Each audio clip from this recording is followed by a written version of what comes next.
Hey y'all, so apparently it got muted after I received a call, which is unfortunate, but hopefully some of y'all find your way back to the live because we were having some good conversation over there. We were definitely having some good conversation. The last person was asking about oils, oils on your locks, and like how often to use them. That person finds this live because I'm about to talk about it.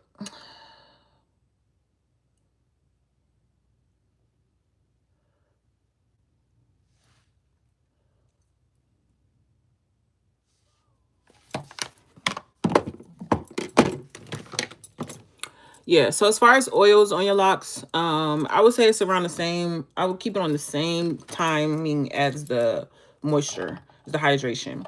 So if you're using a hydrating spray, rose water, anything like that, just go ahead and spray it and then add the oil on top immediately after.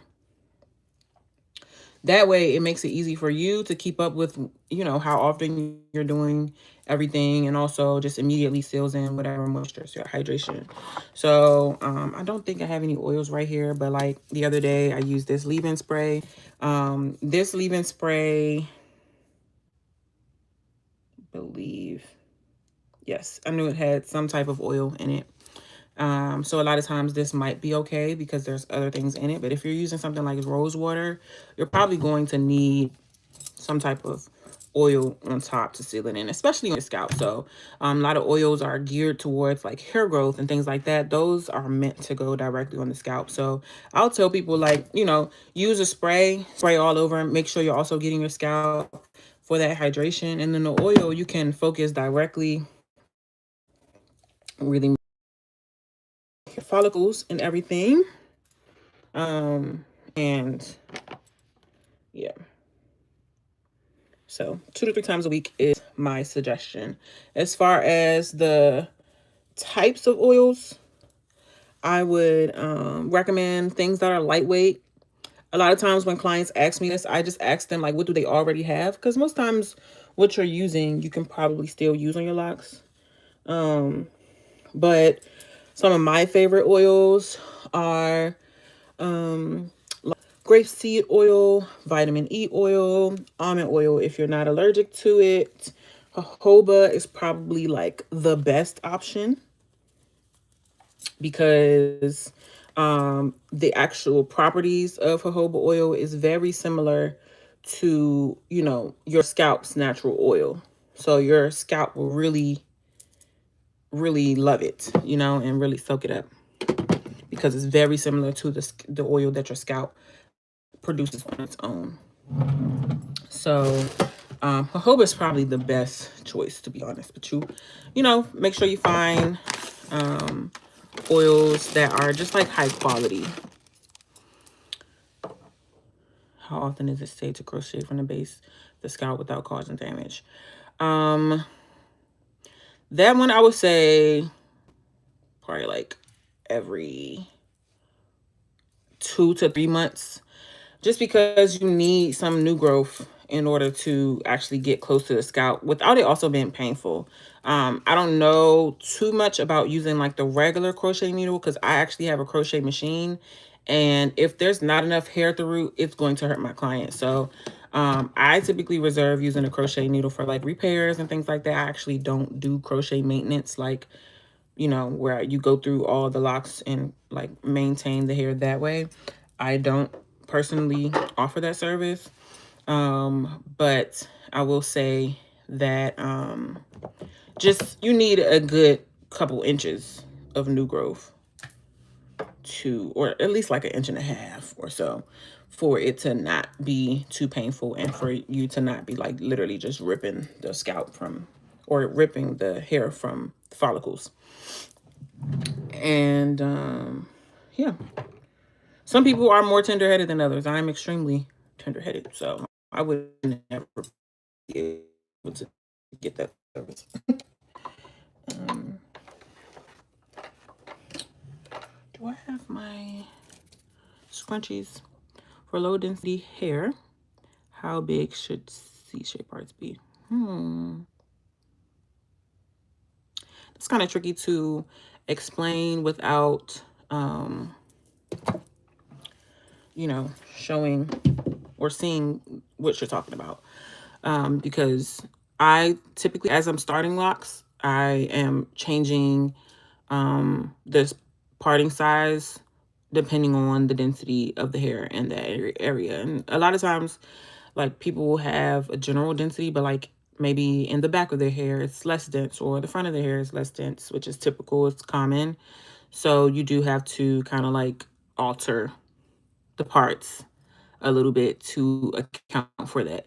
And it also depends on, you know, the size of locks you want. So if you have low density, but you want your locks to be a little bit thicker, then the parts will definitely be bigger. But with low density, if you want them to be super small, then, you know, it's kind of small. So that might not have answered your question, because the answer is literally, it depends. But I hope it at least makes sense why it would vary. What crochet machine do I have? It is called Clixer. Klixer.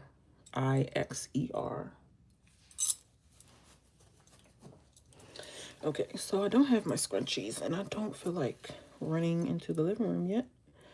So I'm just gonna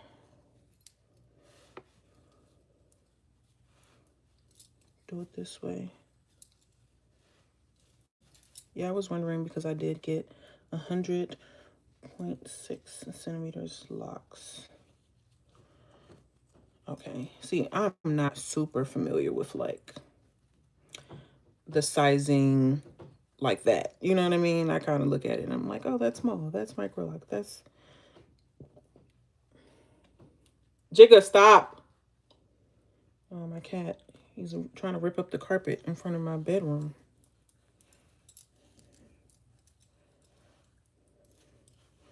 A 100. Are you pleased with your 100 locks? Oh, pencil size extensions. Okay. Yeah, extensions are also a little tricky, especially if you say you have low density. Hopefully the extensions, you know, kind of hold up over time, because sometimes they can just be a little bit too heavy for low density hair. Best styles for short locks. I can talk about my favorite ones. For the most part, like the most common ones for short locks is barrel twist. I'm actually gonna put this back because it's gonna blow me all night.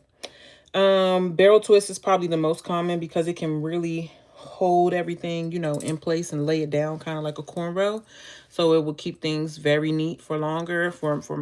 It's probably the thing that keeps it the neatest. So barrel twist, there are so many different variations, whether it's going up into 2 ponytails, going straight back, 4, 6, 2 of them, going straight down to the side. A lot of guys like that.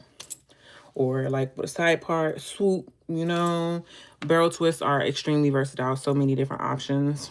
Some of my personal favorite is like things like these. I'm going to put these other two into like little buns as well before I leave out. I like little funky styles. And I like to do these now because it's like once my hair gets long, like it just won't look the same. You know, it won't be as eclectic. So yeah, I do this. I do 2 ponytails. Yeah. Interlock. How does interlocking affect someone who decides to take their locks down? That's a good question. I mean,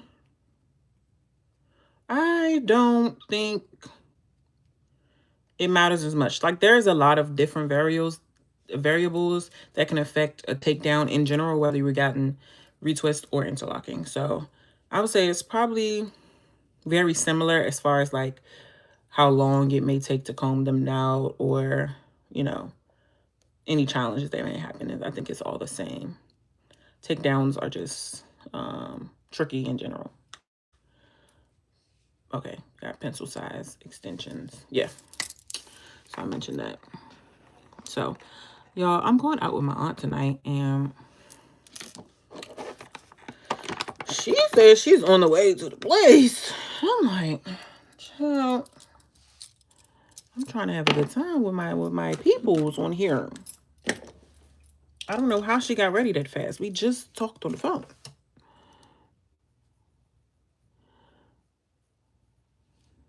What do you consider I might just keep on what I have just so I don't even have to do too much. What do you consider micro locs? Some people consider 200 plus. I thought micro locs was just smaller than traditional locs. Yeah, I would say that is kind of like vague in general. Like, I don't think that there's like an industry amount that everybody agrees to, especially because up until maybe 5 years ago, all micro locks were like more so considered sister locks. You know, so I don't feel like there was ever like an amount that was established as micro locks. So it kind of depends on like the loctician and what they consider. So I would say for myself, typically micro locks are like like 200 plus, you know. I have 156, so technically like what I have on my site, these would be considered like extra small traditional locks, not necessarily micro locks yet. But once you start getting into 200 and above, it's definitely micro locks. Considering micro locks, what would be reasons not to get them?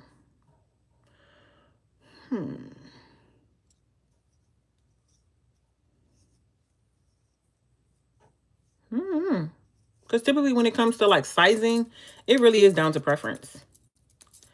I would say I've never told anyone that they shouldn't get micro locks. You know what I'm saying? Maybe they might have to wait a little bit for their hair to grow out, or you know, things like that. But for the most part, I think you can get them.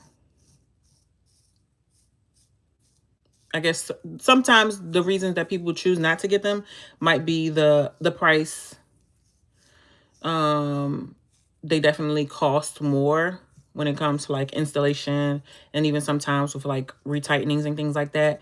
I would say in general, like my micro lock clients can come, like, whereas like my traditional lock clients might come once a month, micro lock clients might come once every 2 months, and literally the um price is just double what it is for the traditional. So I think like it kind of evens out when it comes to like the prices and things like that. But for some people, like, it is an investment because it's I would say for me specifically right now, you know, somebody might be watching this video years later and I don't raise my prices, but as of now, my micro lock installation is 1,200, and then like retightenings is 250. So, you know, for some people that is like a hefty investment, but yeah, some people just decide to go bigger because it's cheaper. There were no locticians in my area, and I was super lazy about my parting. They're still pretty. I'm a year in with 4B, 4C hair. Medium distance is not worth it. To undo how thinking be semi-free form, but some days I want a clean style. Yeah, I kind of go back and forth too. Like, I love the look of like semi-free form, but I do also love seeing my hair, you know, like really like my locks take shape and form, and I love the styles that I've been trying out too. So I can definitely understand that. You're probably, as the longer your hair gets, you won't care about the parting. I would say, like, if you're not a perfectionist and if you don't care now, if it's not like too big of a deal, like, the parting should be perfectly fine. Like, I was a little bit nervous about my own parting because I did it myself, but I don't even care. Can a steam shampoo replace conditioning locks?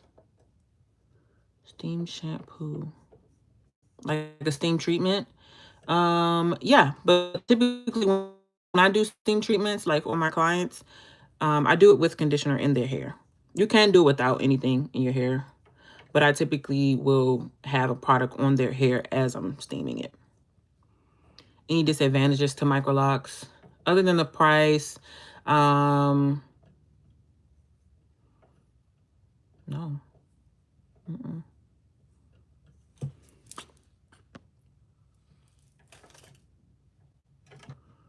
I'm really trying to think. Like, I don't think there are any disadvantages to micro locks. If you wanted to keep locks forever, which lock style would you choose for long term? I know hair density changes as you get older. Which option will be best if your plan is to keep them forever? I would just say maybe like a um, medium size might be the most like. Even still though, like, you know, I feel like hair density and all of that is going to change in general. So your locks are going to change. You already said that. But maybe getting them bigger can help like mitigate some of that. Like, you know, maybe thinning like way down the line. I know when you say thinning and all of that, people go, whoa.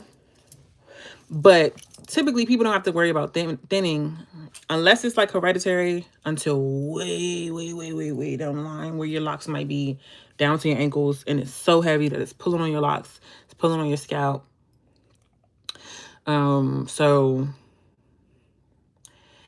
yeah, I think you'll be fine. Like definitely take note of like different areas of your hair that may be weaker than others. Like when I started locks on some of my older clients that may already have some less dense or fine areas, like maybe in the middle or around the edges. You just have to like work the installation around those areas and just make sure that you'll have a good foundation in those areas for like way down the line. But yeah, you should be good. Just go to somebody that can watch your hair over time. Like the people that have been coming to me 3, 4, 5 years, I know their hair, you know. So I have one client that's much older.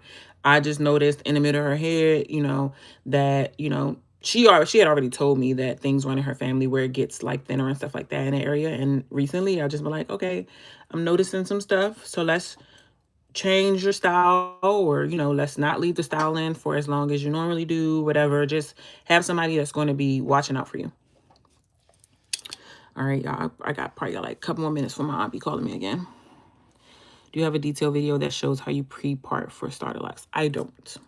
And that's mainly because I have wanted to make a video and charge for that information because my parting is next level. You know what I'm saying? And I just feel like giving that away for free is like, ooh, I would love, I love y'all. You know what I'm saying? But that's a little tricky. Like that's the moneymaker. People come to me for my parting. So it's a little hard to consider doing that for free, but I would love to drop like a tutorial that, you know, it ain't gonna be too expensive, but I would love to drop something like that for people to pay for. My skin is so smooth. Thank you. It is makeup though, so I like to make that clear. It is makeup. Hey again, I was in a previous live and asked if it's safe to wait two months for my first retwist. You asked why I wanted to wait 2 months, and my response is that I have fairly fine hair, okay? And I've had my starters in for 5 weeks, and the parting is still looking okay. Yeah, I mean, I really think that even me giving advice, I really believe that people, everybody should listen to my advice, but then also still do what works for you, you know? So if washing your hair every 2 weeks is what your hair needs, what you feel like your scalp needs, do it. You know, going 2 months, if you are satisfied with what your hair like looks like during the 2 months, like it's perfectly fine. I just know that a lot of people in the starter lock phase aren't as comfortable with that because, you know, it's just not as neat as it was when they first got it done or whatever. And like that's a concern for them. So if you're perfectly fine with that, like the longer my hair gets and all of that, I'm okay with growing longer times in between. But if your loctician says that like your hair looks fine when you come back in, that your parts are still good, I know you said the parting is still looking okay, then I think it's fine. You're washing your hair. That's like one of the main things. It's like your scalp needs that moisture. Your scalp needs to be cleansed. So sometimes when people are going 2, 3, 4 months and they're not washing it, that's when it's an issue. For fine hair, do you recommend retwist or retie? I would say most times, if it's very fine, I will recommend the retwist over the retie. I'll pay. Thank you. That makes me happy. So I'm definitely going to be working on releasing some of that stuff next year. How often do I go live? So I've been going live more recently this week because I just told myself that I wanted to go live like often until the end of the year, just to kind of see if this is something that people like. It does look like y'all like it. And honestly, I've been doing it in the mornings and I don't get as much comments and stuff. So maybe I'll start going live like around this time. I do want to start doing it at least 3 to 4 times a week. And so I'll start announcing it because I've really just been going live with no like announcements or anything like that. So, just been trying to catch people. I did, was it yesterday? And like literally nobody got on there, but that was like midday. So I'm like, people are probably at work and all of that. So I'm trying to find like a good timing for it. It seems like, especially from tonight, like I know it's a Friday. So I was just like, people are probably at home and chilling. So let me just try it. So I'm glad I did. I'll try to go live as often as possible and maybe in the evenings so that people are actually online. And thanks for clearing that up for me. You are so welcome. Thank y'all for being here. I'm so sad to go because it's like, okay, still 16 people in here. I would love to still, chat with y'all, but I'm not trying to be rude and have my aunt, sitting at the place waiting for me. So I'm gonna hop off of here and maybe I can go live tomorrow evening. Would y'all be ready? Would y'all be available tomorrow evening? I'm not opposed to that. Hey, you're stunning. Thank you so much. Y'all making my heart jump. What's the best shampoo? So many good ones. The ones I've been loving more recently, there's this brand called Being.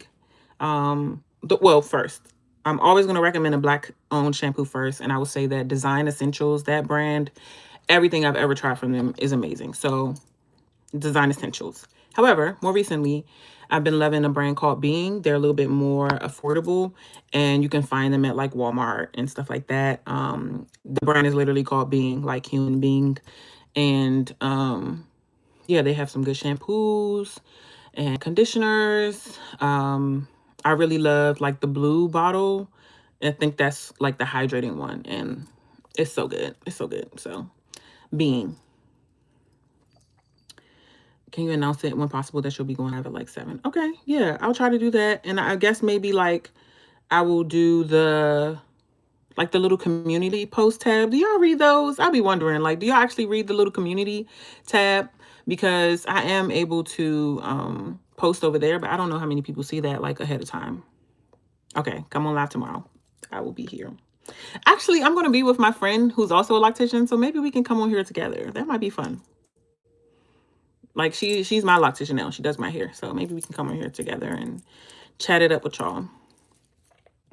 And they are all natural. The shampoo, I mean, nah. It's good though. Like, it's clean enough, It's definitely like a typical shampoo that you would buy in the store. So there are things in it that you probably can't pronounce, like preservative things to keep the shelf life, but they are really good. And if you're looking for something that's like extremely, extremely all natural, I would recommend this company called Gensa. I typically use their spray oils. I sell them in the shop. I use them on my hair, on all my clients, like at the end. But they also sell like a charcoal shampoo that I've tried before, and I like that. Okay, next live, can you talk about products to use for retwist and for different hair types? Yes. Yes, I'm going to screenshot that. And yeah, so I'm going to talk to y'all later. Thanks for getting on here.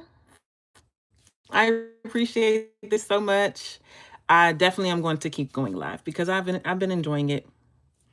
So I will talk to y'all later. I hope you all have a great night and a great weekend if I don't see you tomorrow.